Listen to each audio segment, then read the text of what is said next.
Hello bachcho, let's see this question and the question says Statement 1 Urine is hypertonic in the descending limb of loop of Henle. Option 2 Descending limb is impermeable to water.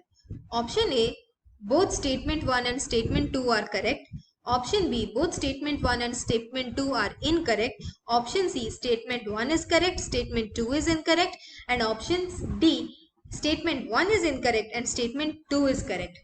और हमारा question यहाँ पर ये पूछ रहा है कि दो स्टेटमेंट्स दिए गए हैं। पहला स्टेटमेंट कि यूरिन हाइपरटोनिक होता है यानी कि कॉन्सेंट्रेटेड होता है descending limb of loop of Henle में, और दूसरा स्टेटमेंट दिया गया है कि descending limb of loop of Henley ये इम्परमिएबल होता है पानी के लिए।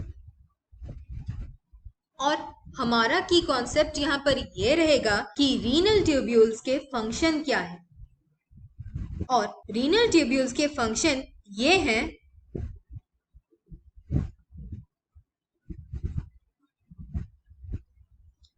हमारे ट्यूब्यूल का पहला पार्ट यानी कि पीसीटी और प्रॉक्सिमल कॉन्वोल्यूटेड ट्यूब्यूल। पीसीटी में 70 से 80% इलेक्ट्रोलाइट का रीअब्जॉर्प्शन होता है, और इस इलेक्ट्रोलाइट के साथ वाटर का भी रीअब्जॉर्प्शन होता है। पीसीटी एक मेजर साइट होता है जहां पर बाइकार्बोनेट आयंस रीअब्जॉर्ब होते हैं, और पीसीटी में सिलेक्टिव सिक्रीशन होता है हाइड्रोजन आयन का, अमोनिया का और पोटेशियम आयन का, ताकि पीएच और आयनिक बैलेंस मेंटेन हो सके। हमारे ट्यूब्यूल का दूसरा हिस्सा है loop of Henley. Loop of Henley के दो लिम्स होते हैं, एक होता है असेंडिंग लिम्ब और दूसरा होता है descending limb. Descending limb impermeable होता है इलेक्ट्रोलाइट के लिए और परमिएबल होता है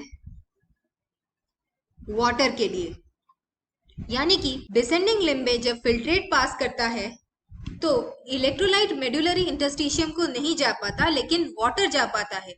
इसीलिए यूरिन जब डिसेंडिंग लूप पे पास करता है तो ये कॉन्सेंट्रेटेड हो जाता है यानी कि हाइपरटोनिक हो जाता है, और हाइपरटोनिक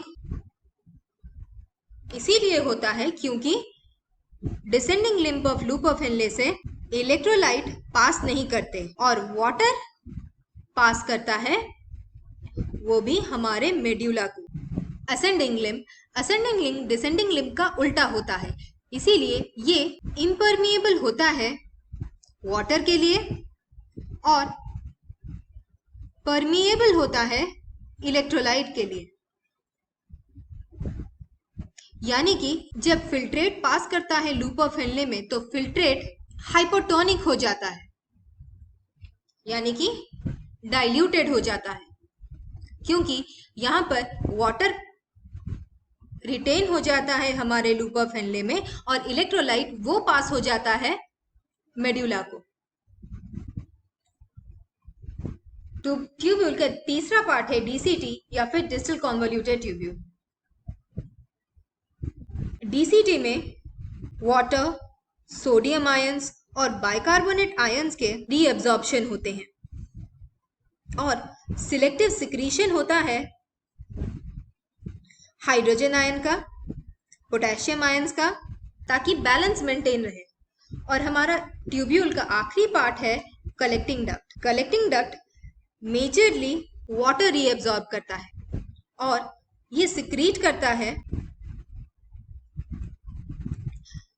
हाइड्रोजन आयंस और अमोनिया फिल्ट्रेट में। और हमारे क्वेश्चन के हिसाब से स्टेटमेंट 1 दिया गया है कि यूरिन हाइपरटोनिक होता है descending limb of loop of Henle में। Descending limb of loop of Henle में ये इम्परमिएबल होता है इलेक्ट्रोलाइट के लिए और वाटर के लिए परमिएबल होता है, यानी कि इलेक्ट्रोलाइट मेड्यूला को नहीं जा सकते और वाटर जा सकता है, और यूरिन हमारा इसीलिए कॉन्सेंट्रेटेड होकर हाइपरटोनिक हो जाता है। और हमारा स्टेटमेंट 1 सही है। स्टेटमेंट 2 जबकि दिया गया है डिसेंडिंग लिम्ब इम्परमिएबल होता है पानी के लिए, और ये गलत है क्योंकि डिसेंडिंग लिम्ब इम्परमिएबल होता है इलेक्ट्रोलाइट के, और वाटर के लिए ये परमिएबल होता है। इसीलिए हमारा स्टेटमेंट 2 गलत है और हमारा ऑप्शन सी जो कि दिया गया है कि स्टेटमेंट 1 सही है और स्टेटमेंट 2 गलत है, वही हमारा आंसर है। I hope you understood the solution. Thank you and all the best.